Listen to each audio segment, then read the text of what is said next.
This is Reality Dispatch by Jim Mins.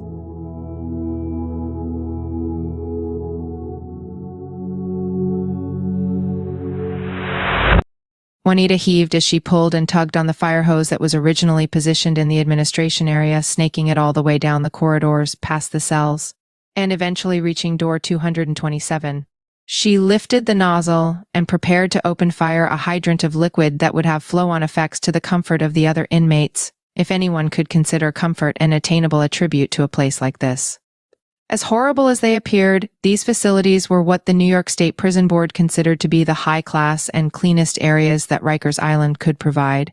She ignored the yells and catcalls that accompanied her presence in these surroundings. They had never faced a situation quite like it. The cell itself was over 50 years old, and she knew from her 17 years in the job that all manner of violence and disease had poured, spurred, and careened these walls.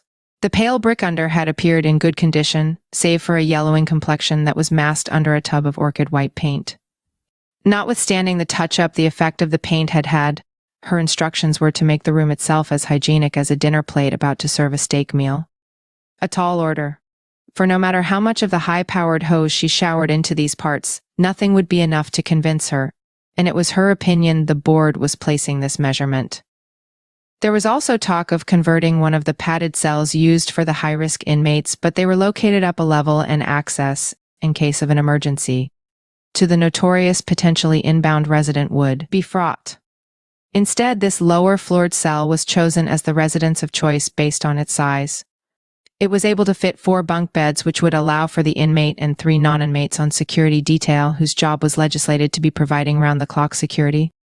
A special provision would need to be made to accommodate these visitors who would be placed on rotational shifts, Juanita imagined.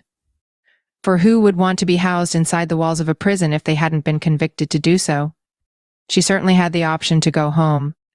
How would the sleeping arrangements be decided?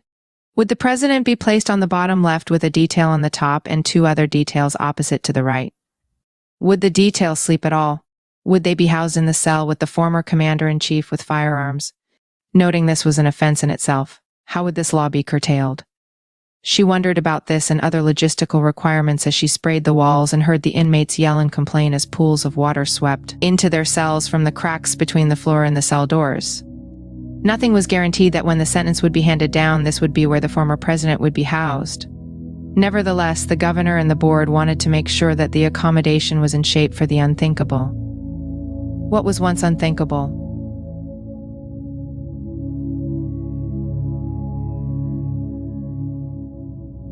For more fact-based fiction, head to jimmins.substack.com.